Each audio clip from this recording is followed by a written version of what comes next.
If you're on the exciting journey of finding your dream rental home, then you're in the right place. Today, we're going to talk about all the essentials before signing a lease and what you need to know to make a place your home. Today, I have 6 key points that I want to go over that will make renting a home a lot easier and a lot faster. So the first one is knowledge is key.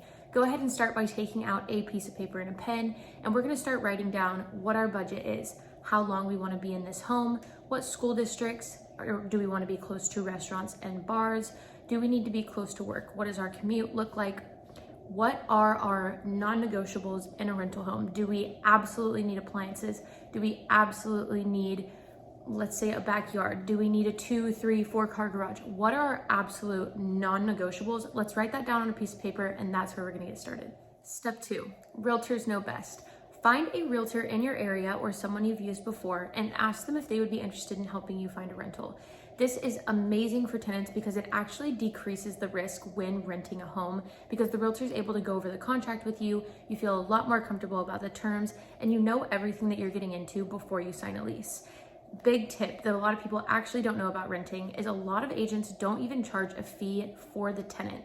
We get paid from the landlord a percentage of 1 month's rent if you're using a realtor from the MLS. This is different if you use other websites, and if you do this without a realtor, there are no fees that apply there. Number 3, hidden costs unveiled.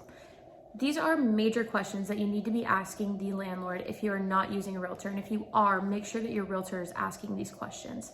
Are there any utilities included in the base rent?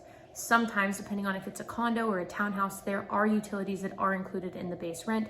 Or if it's a rental locked property, sometimes things are included in that as well. Typically, to note, HOA is typically included in all rentals, and you do not have to pay that on top of your rental fee. The landlord does pay that separately. Another thing, what amenities are included in my lease? Do I get to use the pool? Is there a golf course? Are there any other amenities that come with this property?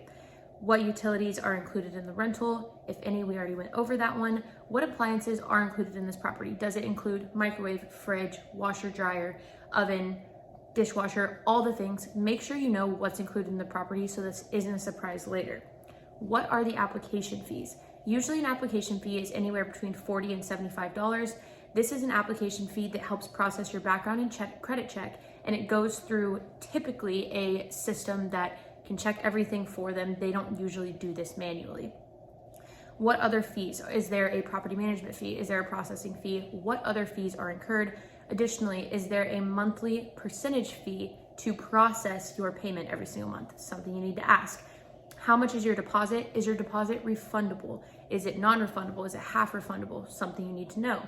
Additionally, is there pet fees? How much are the pet fees? Is there monthly pet rent, a base pet deposit, and is it refundable? Things you need to know.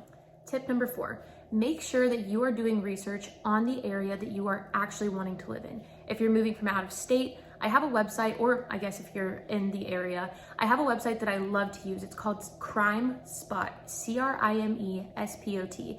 You type in the exact address of the property, and it shows you crimes in that area in the last 30 to 90 days. I don't know exactly how long it keeps them if there's a ton of crime that's going on, but from what I've seen, it's usually around 30 days of crime.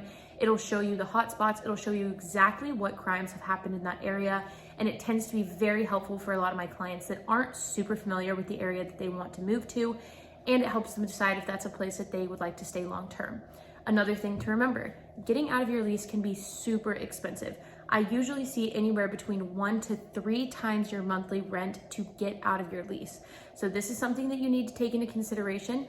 Also, when reading your lease, if you don't have an agent, make sure that you see if you have the option to sublet or sublease the property. This will allow you to help find somebody else to cover your rent if you decide to move out. Just tips to know. Tip number 5, reputable sources when looking for a lease. Make sure that when you're on Zillow, Realtor.com, and Apartments.com, that you're being very careful of who is actually leasing the property. A lot of times it is totally fine because realtors are on there, they're listing their homes. Sometimes it's individuals listing their home, and they're not looking to do anything wrong. But make sure that you're looking into these people, communicating with them over the phone, over text, possibly in person, but make sure that you know who you're renting from is a reputable source, because I don't ever want anybody to get caught up in a lease that is either a scam or not real or way too good to be true. But that leads me into my next one.